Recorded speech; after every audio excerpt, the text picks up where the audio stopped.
तदात्मानां सृजाम्यहं परित्राणाय साधूनां विनाशाय च दुष्कृतां विनाशाय धर्म संस्थापनार्थाय संभवामि युगे युगे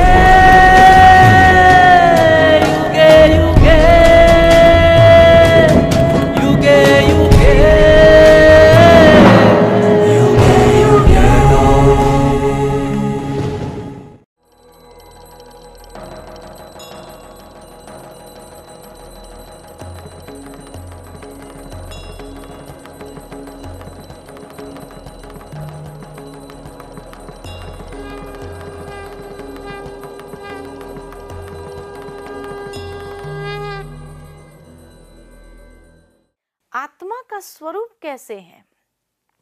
ज्योति पुंज, प्रकाश पुंज। इसीलिए व्यक्ति जब शरीर छोड़ता है तो ज्योत जलाई जाती है कि जो चैतन्य ज्योत थी वो चली गई, उसकी यादगार में वो ज्योत जलाई। तो आत्मा का स्वरूप अगर ज्योति स्वरूप है तो उसके पिता का स्वरूप कैसा होना चाहिए? वो भी प्रकाश पुंज, अनंत प्रकाशमान दिव्य तेजोमय स्वरूप है। अब हिंदू धर्म में अगर देखा जाए तो उसी ज्योति स्वरूप परमेश्वर को ज्योतिर्लिंगम के रूप में पूजा करते हैं, आराधना करते हैं। ज्योतिर्लिंगम, लिंग माना आकृति, जो ज्योति की आकृति है। ज्योति की पूजा कैसे करें, इसीलिए भारतवासियों ने एक आकृति दे दी जिस पर भारतवासी हिंदू धर्म वाले अपनी भावना को अर्पित कर सके, और नाम दे दिया सदाशिव, यानी जो सदा कल्याण करने वाले हैं। गुणवाचक नाम है। मनुष्य के नाम गुणवाचक नहीं है। किसी का नाम होगा शांति भाई, लेकिन जीवन में टेंशन ही टेंशन होगा। किसी का नाम होगा त्रिलोक चंद, झोपड़ा भी नहीं होगा, त्रिलोक चंद। मनुष्य के नाम गुणवाचक नहीं है, लेकिन परमात्मा का नाम भी गुणवाचक है। शिव माना सदा कल्याण करने वाले, शिव माना परम पवित्र, शिव माना शांति, गुणवाचक नाम है। और इसीलिए भारत भर में 12 ज्योतिर्लिंगम आज भी महान तीर्थ स्थान है। 12 ज्योतिर्लिंगम की पूजा होती है। नॉर्थ, साउथ, ईस्ट, वेस्ट, चारों दिशा में उसकी पूजा होती है। नॉर्थ में जाते हैं तो अमरनाथ के रूप में उसकी प्रतिमा मिलती है। साउथ में जाते हैं तो रामेश्वरम के रूप में उसकी पूजा होती है। ईस्ट में चले जाओ तो काशी विश्वनाथ के रूप में होती है। वेस्ट में चले जाओ तो सोमनाथ के रूप में होती है। भारत से बाहर नेपाल जाओ तो पशुपतिनाथ के रूप में होती है। चारों ओर उसकी पूजा अवश्य होती है। और जितने भी मंदिरों के नाम हैं वो भी गुणवाचक, कर्तव्यवाचक, और सारे मंदिरों के नाम की एंडिंग या नाथ या ईश्वर में है। अमरनाथ, बबुलनाथ, भोलेनाथ, सोमनाथ, विश्वनाथ, पशुपतिनाथ या ईश्वर, रामेश्वर, गोपेश्वर, विश्वेश्वर, पापकटेश्वर, महाकालेश्वर, ओमकारेश्वर, ये सभी शिव के मंदिर हैं। और आप सबको मालूम होगा कि शिव के मंदिर की जब स्थापना होती है तो उस समय ज्योतिर्लिंगम की प्रतिमा को दरवाजे से नहीं लाया जाता है। कहां से लाया जाता है? ऊपर का गुंबज नहीं लगाया जाता और ऊपर से प्रतिमा को उतारा जाता है और स्थापित किया जाता है। भक्ति में भी कितनी सुंदर यादगार है। एक शिवलिंग की प्रतिमा को ही ऊपर से उतारा जाता है, बाकी सभी देवी देवताओं की मूर्तियों को तो दरवाजे से ही लाते हैं, क्योंकि परमात्मा एक ही है जो अवतरित होते हैं, वो किसी माँ के गर्भ से जन्म नहीं लेते हैं। इसलिए भक्ति में भी ये यादगार है कि मंदिर में उस प्रतिमा को ऊपर से उतारा गया। उसी को ही कहा गया देवों का भी देव महादेव, कि जिसकी पूजा देवी देवताओं ने भी की। रामेश्वरम में श्री राम ने जिसकी पूजा की, अगर श्री राम भगवान थे तो उन्होंने शिव की पूजा क्यों किया? क्योंकि स्वयं श्री राम बहुत अच्छे से जानते थे कि जिसके सामने मैं युद्ध करने जा रहा हूं, रावण, जिसको अपनी शक्ति पर इतना घमंड है, वो ऐसे ही घमंड नहीं कर रहा है, क्योंकि वो शक्ति स्वयं रावण की भी नहीं है। रावण ने भी वो शक्ति कहां से प्राप्त की थी? शिव भक्त था, महादेव की पूजा करते थे, तपस्या करता था और वहां से वो शक्ति प्राप्त की थी। इसीलिए स्वयं श्री राम ने भी ये बात समझी कि रावण के पास महादेव की शक्ति है, अर्थात मुझे भी महादेव की शक्ति प्राप्त करनी होगी, तब उस पर विजयी हो सकूंगा। इसी तरह वृंदावन चले जाएं, जहां गोपेश्वर मंदिर मिलता है, कि बचपन से श्री कृष्ण ने गोपों के साथ मिलकर शिव की पूजा की थी, आराधना की थी। महाभारत के युद्ध के पहले भी यही दर्शाया जाता है कि श्री कृष्ण ने पांडवों के साथ मिलकर के शिव की पूजा की स्थानेश्वर मंदिर में, और उसके बाद युद्ध आरंभ हुआ।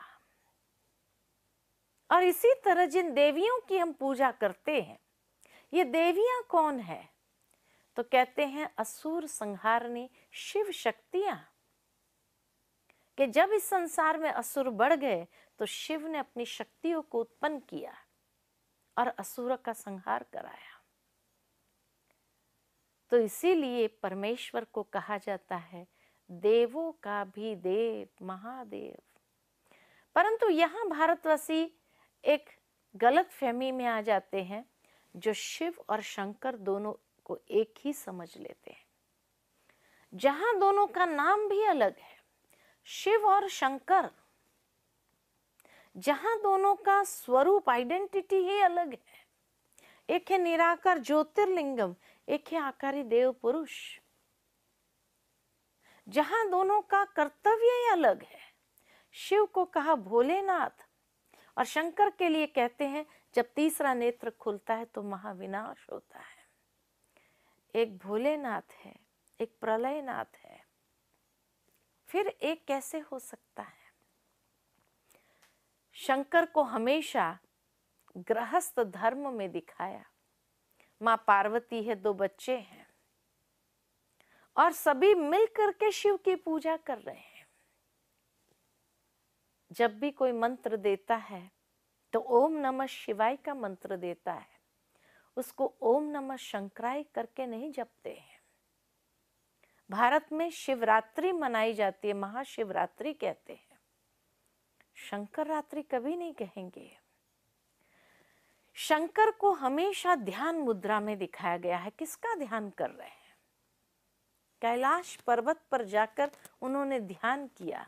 किसका ध्यान किया? कैलाश पर्वत यानी दुनिया का सबसे बड़े से बड़ा शिवलिंग, पूरा पर्वत ही शिवलिंग आकृति में है। वहां बैठकर शंकर ने भी किसका ध्यान किया? शिव का ध्यान किया। अब शंकर को ध्यान करने की क्या आवश्यकता थी? क्योंकि उन्हें एक महत्वपूर्ण कार्य सौंपा हुआ था कि आंख खोलते महाविनाश होना चाहिए, तो कितनी प्रचंड शक्ति हो तब ये कार्य कर सके। इसलिए इतने सालों तक उन्होंने ध्यान किया। ये तो हुई भारत वालों की बात, परंतु भारत से बाहर जाए इस्लाम धर्म में, तो मक्का में काबा का पवित्र पत्थर है। जिस पवित्र पत्थर के पीछे कहानी है। कहा जाता है कि मक्का में पहले 360 देवी देवताओं की मूर्तियां होती थी, परंतु जब मोहम्मद पैगंबर साहब आए तब उन्होंने कहा अल्लाह एक है। काफी मतभेद हुआ कि ये सारे हमारे अल्लाह नहीं है क्या। उसने कहा अल्लाह एक है। उन्हें वहां से मदीना भेज दिया गया। फिर भी ये प्रचार जारी रहा। धीरे धीरे वो लोग उस विचारधारा से जुड़ते गए। जब काफी मात्रा में लोग इकट्ठे हो गए तो पुनः मक्का आए। और कहा जाता है कि उस समय काफी मतभेद हुआ और उस समय एक आकाशवाणी हुई कि आप लड़ाई झगड़ा मत करो, मुझे इसी स्वरूप में याद करो। और ऊपर से ये पवित्र पत्थर गिरा था। कौन इस पवित्र पत्थर की स्थापना करे, काफी उसको लेकर के भी मतभेद हुआ। तब कहा जाता उसी समय मोहम्मद पैगंबर साहब वहां से गुजर रहे थे। लोगों ने कहा कौन रखे, आप क्या समझते, हम में से कौन रखना चाहिए।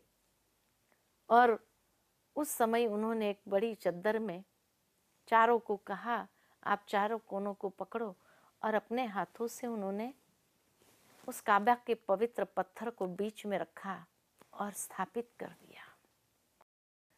तब से लेकर के ये मान्यता हुई कि जीवन में एक बार ये पवित्र पत्थर का दर्शन अवश्य करना चाहिए, नहीं तो जीवन सफल नहीं होता है। इसलिए हर साल उनकी हज यात्राएं निकलती है। हज में भी हर कोई नहीं जा सकते हैं। हज में जाने के नियम बहुत कड़े हैं। लेकिन जो हज में जाते हैं वो वहां जाने के बाद क्या करते हैं, अपने पापों का प्रायश्चित करते हैं, शैतान को पत्थर मारते हैं, ये पवित्र पत्थर को चूमते हैं और अंत में अपनी बंदगी में एक लाइन जरूर कहते हैं कि हे परवरदिगार, नूरे इलाही मेरा हज कबूल हो। तब उनका हज कबूल होता है। नूरे इलाही का मतलब है अल्लाह नूर है। नूर का मतलब तेज, प्रकाश, ज्योति। जिसको हमने ज्योतिर्लिंगम कहा, उन्होंने नूर कहा। बात एक ही है या अलग है?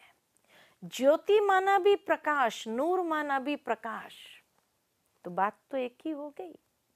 और आगे जाए, क्रिश्चियन धर्म में, यहूदियों में कहा जाता है कि मोसेस जब माउंटेन पर गए जहां उन्हें 10 कमांडमेंट्स मिले 2 पत्थरों पर, उस समय उन्हें अखंड ज्योति का साक्षात्कार हुआ, जिसको देख करके मोसेस ने कहा यहोवा, यानी द सुप्रीम लाइट। उसने कभी अपने आप को भगवान नहीं कहा। जीसस ने भी कभी अपने आप को भगवान नहीं कहा। उसने हमेशा यही कहा God is light, I am the son of God. और इसीलिए जब उन्हें क्रॉस पर चढ़ा रहे थे, उस वक्त भी अपनी अंतिम प्रार्थना में उन्होंने यही कहा कि हे प्रभु, आप इन्हें क्षमा कर देना, क्योंकि उन्हें पता नहीं वो क्या कर रहे हैं। आज भी अगर वेटिकन सिटी चले जाए, जहां सबसे बड़ा गिरजाघर है, उस चर्च के अंदर किसी व्यक्ति की प्रतिमा नहीं मिलेगी, लेकिन अखंड ज्योति स्वरूप निराकार परमात्मा की ही आकृति प्रकाश स्वरूप में मिलेगी, जिसको क्रिश्चियनों ने लाइट कहा, मुसलमानों ने नूर कहा, हिंदुओं ने ज्योति कहा। बात एक ही है या अलग है? एक ही तो है। गुरु नानक देव ने बड़े स्पष्ट शब्द में उसकी महिमा गाई है। एक ओमकार निराकार निर्वैर सतनाम अकाल मूरत।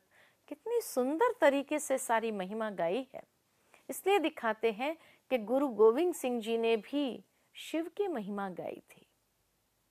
और आगे जाए, जैन धर्म में 24 तीर्थंकर दिखाते हैं और ये 24 के 24 तीर्थंकर ध्यान मुद्रा में दिखाए गए हैं। किसका ध्यान कर रहे हैं? उनसे श्रेष्ठ कौन था? तो यही कहते हैं सिद्ध शिलापति। आज भी जब जैनी लोग दिवाली के दिन महावीर स्वामी का निर्वाण दिन मनाते हैं, उस वक्त अपनी प्रार्थना में यही गाते हैं कि आपने जो शिव धाम को प्राप्त किया वह गति हमें भी प्राप्त हो।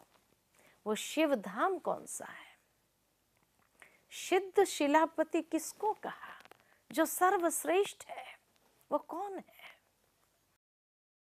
और आगे जाए, महात्मा बुद्ध ने कभी मूर्ति पूजा की और किसी को प्रेरित नहीं किया, लेकिन आज भी अगर जापान चले जाए तो 3 फुट की ऊंचाई पर 3 फुट दूर बैठ के एक थाली के अंदर लाल पत्थर रखा जाता है, जिसको कहते हैं करनी का पवित्र पत्थर या चिंकुन सेकी। चिंकुन सेकी माना जो शांति का दाता है, और इसीलिए वो उनके सामने बैठ के मेडिटेशन करते हैं, ध्यान करते हैं और कहते हैं उनसे हमें शांति की ऊर्जा प्राप्त होती है, मन शांत हो जाता है। और आगे जाए, पारसी धर्म में कहा जाता है कि पारसी लोग जब ईरान से भारत आए तो जलती हुई ज्योत को लेकर के आए थे, और आज भी उनके मंदिर को कहा ही जाता है द फायर टेम्पल, जहां अखंड ज्योत निरंतर जलती रहती है। जो अखंड ज्योति स्वरूप है, तो सर्वधर्म मान्य कौन है? जिसको किसी ने गॉड कहा, अल्लाह कहा, ईश्वर कहा, प्रभु कहा, मालिक कहा। साईं बाबा ने क्या कहा? सबका मालिक एक। उन्होंने अपने आप को भगवान कभी नहीं कहा। तो हर धर्म में जो देवों का भी देव है वो एक ही तो है, जिसका कोई जन्म का समय, जन्म स्थान नहीं दिखाया गया है, जो अजन्मा है, अव्यक्त है, और इसीलिए उसको सर्वोच्च शक्ति मानी गई है। शिव के साथ एक शब्द जरूर जुड़ता है, शिव शंभु। शंभु का ओरिजिनल शब्द है स्वयंभू, जो स्वयं प्रकट हुआ है इस संसार में, जिसको उत्पन्न करने वाले या जन्म देने वाले कोई माता पिता नहीं है, जो सभी चक्रों से पर है। न जन्म है, न मृत्यु है, न देह है, न देह के संबंध है, न कर्म है, न कर्म का फल है, न पाप है, न पुण्य है, न सुख है, न दुख है। इसीलिए कहा मैं अजन्मा हूं, अकाल मूरत हूं, काल मुझे खा नहीं सकता है, अव्यक्त स्वरूप हूं, अकर्ता भोक्ता हूं। ये परमात्मा की महिमा में गाए हुए हैं। और फिर भी सर्वज्ञ है, इसीलिए शिवलिंग के ऊपर 3 लकीर लगाई जाती है, अर्थात जो आदि मध्य अंत का ज्ञाता है, और उसके पास सत्य ज्ञान होने कारण उसको सत्यम कहा। त्रिकालदर्शी, तीनों कालों का दर्शन कराने वाले। तो 3 लकीर के बीच में एक आंख होती है, अर्थात जो मनुष्य आत्मा को भी ज्ञान के दिव्य चक्षु प्रदान करने वाले हैं, त्रिनेत्री, जिससे मनुष्य भी कल्याण का दर्शन कर सके। और उसकी पूजा में 3 पत्र का बेल पत्र चढ़ता है, जो एक डंडी से जुड़ा होना चाहिए, अलग अलग पत्ते नहीं होने चाहिए, अर्थात जो ब्रह्मा विष्णु महेश के भी रचयिता है, और उसकी हर रचना अति सुंदर होने कारण उसको सुंदरम कहा। तो सत्यम शिवम सुंदरम।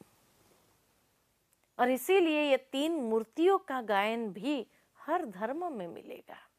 हिंदू धर्म में जिसको हम ब्रह्मा विष्णु महेश कहते हैं, इस्लाम धर्म में जिसको जिब्राइल मिकाएल इसराफिल कहते हैं। जिब्राइल माना जो सबक देने वाले, मिकाएल माना जो रोजी रोटी देने वाले, पालना करने वाले, और इसराफिल जो कयामत ले आने वाले हैं। इसी तरह क्रिश्चियन धर्म में उसको 3 होली गोस्ट या 3 होली एंजल्स कहते हैं।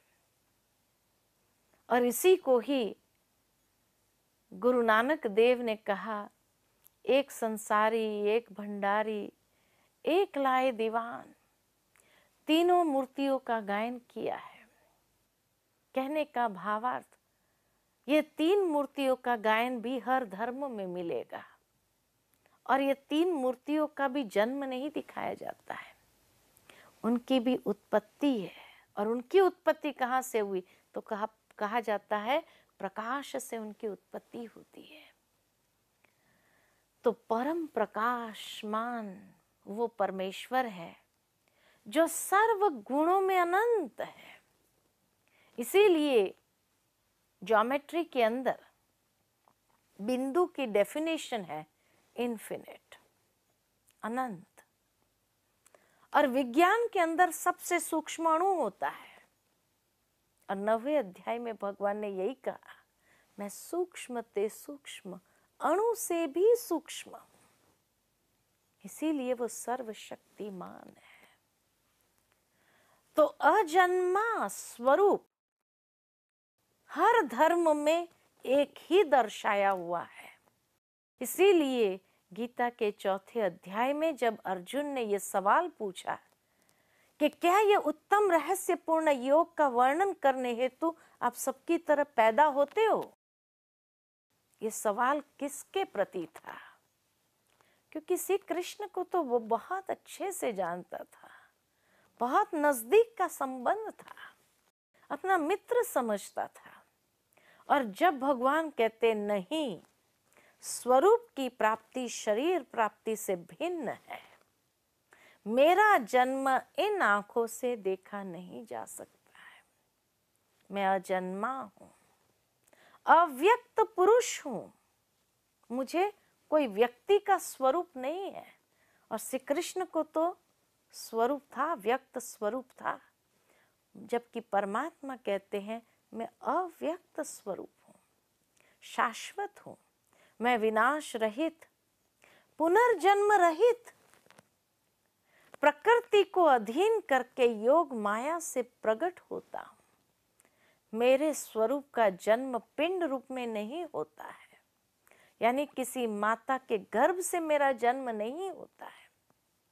श्री कृष्ण की तो मां थी। योग साधना द्वारा अपनी त्रिगुणामय प्रकृति को स्ववश करके मैं प्रकट होता हूं। कितना सुंदर ढंग से भगवान अपना परिचय देते हैं। और तब अर्जुन का महत्वपूर्ण सवाल आता है कि हे प्रभु, आप किस परिस्थिति में और कब प्रकट होते हो? तब भगवान कहते हैं यदा यदा ही धर्मस्य। और यहां अर्जुन को संबोधित करते हैं भारत, यानी ये संदेश परमात्मा का सभी भारतवासियों के लिए है कि हे भारत, जब जब, यदा यदा ही, जब जब परम धर्म और परमात्मा के प्रति हृदय ग्लानि से भर जाता है, जब अधर्म की वृद्धि हो जाती है, तब तब मैं अपने स्वरूप को रचता हूं और स्वयं अवतरित होता हूं। यहां अवतरण से अभिप्राय पुनर्जन्म लेना नहीं है, अपितु पुनः अपने स्वरूप को प्रकट करते हैं। जब जब, तब तब, भावार्थ कि हर युग में तो कहा ही नहीं है, जब जब, जब परम धर्म सनातन धर्म के प्रति हृदय ग्लानि से भर जाता है, परमात्मा के प्रति हृदय ग्लानि से भर जाता है, जब अधर्म की वृद्धि हो जाती है, तब मैं इस संसार में अवतरित होता हूं। और फिर भगवान आगे कहते परित्राणाय साधुना, यानी परम साध्य किस लिए आते हैं? तो कहा परम साध्य परमात्मा के समीप ले जाने वाले विवेक, वैराग्य और दैवी संस्कारों को निर्विघ्न इस संसार में प्रवाहित करने हेतु तथा दुष्कृत्य के कारक काम, क्रोध, राग, द्वेष इत्यादि विकारों का पूर्ण विनाश करने के लिए परम धर्म सनातन धर्म की पुनः स्थापना करने के लिए ऐसे युगे युगे आता हूं, ऐसे युगे युगे। अगर परमात्मा अधर्म का नाश और परम धर्म सनातन धर्म की पुनः स्थापना करने के लिए आते हैं और भगवान अगर द्वापर युग में आए हो और द्वापर युग में अधर्म का नाश किया हो और सनातन धर्म की स्थापना की हो, तो द्वापर के बाद तो कलयुग आता है, घोर अधर्म का युग आता है। तो क्या गीता के ज्ञान से घोर अधर्म के युग की स्थापना हुई? सवाल उठता है। शास्त्रों की बात याद आती है कि जब कलयुग का समय हो जाता है आने का, उस वक्त कहा जाता है कि परीक्षित राजा का राज्य चल रहा था और कलयुग ने दस्तखत दी। परीक्षित राजा ने पूछा कौन? तो कहा मैं कलयुग हूं। राजा ने पूछा क्या चाहते हो? तो कहा आपके राज्य में थोड़ा सा स्थान चाहता हूं। परीक्षित राजा ने कहा कि नहीं, मैं अपने राज्य में तुम्हें स्थान नहीं दे सकता हूं, सारी शांति खत्म हो जाएगी। कलयुग कहता है मेरा समय आ चुका है, आप स्थान नहीं देंगे तो भी मुझे आना ही है, इसीलिए आपसे स्थान मांग रहा हूं। परीक्षित राजा ने सोचा और कहा ठीक है, तुम्हें मैं 3 स्थान देता हूं, वहां तुम्हें रहना है, वहां से बाहर नहीं निकलना है। कहा ठीक है बताइए। तो पहला स्थान दिया शराब खानों में, कहा वहीं रहना, वहां से बाहर नहीं आना। कहा ठीक है। दूसरा स्थान कहा जुए खाने में, वहीं रहना, वहां से बाहर नहीं आना। कहा ठीक है। तीसरा स्थान तो कहा वैश्यालयों में, वहीं रहना, वहां से बाहर नहीं आना। कहा ठीक है। फिर कलयुग ने कहा एक और स्थान दे दीजिए। तो कहा 3 स्थान दे दिए ना? कहा नहीं, एक स्थान और दे दीजिए। तो कहा अभी और कौन सा स्थान दूं? तो उस समय कलयुग ने कहा सुवर्ण में स्थान दे दो। और राजा ने कहा ठीक है। और उसी वक्त राजा ने मुकुट पहना हुआ था सुवर्ण का, और कलयुग ने प्रवेश कर लिया सुवर्ण में, और वहीं से बैठ करके दिमाग घुमाना शुरू किया। आज हर एक के दिमाग की रस्सी कलयुग के हाथ में है। और जिसको कहा था कि तुम शराब खाने, जुआ खाना, वैश्यालय तक सीमित रहना, वहां से बाहर नहीं निकलना, लेकिन जब सुवर्ण में स्थान दिया तो घर घर के अंदर, हर एक के जीवन के अंदर कलयुग ने प्रवेश कर लिया। अगर द्वापर में गीता ज्ञान दिया हो और उसी समय द्वापर के अंत में गीता का ज्ञान दिया हो और उसके बाद तुरंत ही अगर कलयुग आया हो, तो क्या गीता के ज्ञान से ऐसे कलयुग की स्थापना हुई? फिर परम धर्म सनातन धर्म कहां गए? तो यहां भी थोड़ी मिसअंडरस्टैंडिंग हुई है कि द्वापर का अंत नहीं, लेकिन कलयुग का अंत, कि जिस समय घोर अधर्म का समय था और उसी अधर्म के समय पर परमात्मा इस संसार में आए, अधर्म का नाश और परम धर्म सनातन धर्म की पुनः स्थापना करके सतयुग की स्थापना की। तो ऐसे युगे युगे आए, यानी यहाँ युग का मतलब हर युग से नहीं है, लेकिन जब तामस गुण भरपूर हो, चारों ओर वैर विरोध हो, जब तामसी गुण ही कार्य करते हो और मनुष्य में आलस्य, निद्रा, प्रमाद का बाहुल्य हो, मनुष्य कर्तव्य को जानते हुए उसमें प्रवृत्त नहीं हो सकता, निषिद्ध कर्म को जानते हुए उससे निवृत्त नहीं हो सकता। इस प्रकार युग धर्म का जब उतार चढ़ाव होता है, तब परमात्मा इस संसार में अवतरित होते हैं। इसीलिए जो अर्जुन का एक महत्वपूर्ण सवाल कि आप कब और किन परिस्थितियों में आते हो, किस लिए आते हो, तब भगवान ने कहा विवेक, वैराग्य और दैवी संस्कारों को निर्विघ्न प्रवाहित करने हेतु आता हूँ। अधर्म का नाश, सत धर्म की, सनातन धर्म की पुनः स्थापना करने हेतु आता हूँ। तो वो कलयुग अंत में ही आना चाहिए। और फिर भगवान आगे कहते हैं कि मेरा जन्म और मेरा कर्म दिव्य और अलौकिक है। पुनः उस बात को रिपीट किया यहाँ, क्योंकि शायद अर्जुन भी नहीं समझ पा रहा था।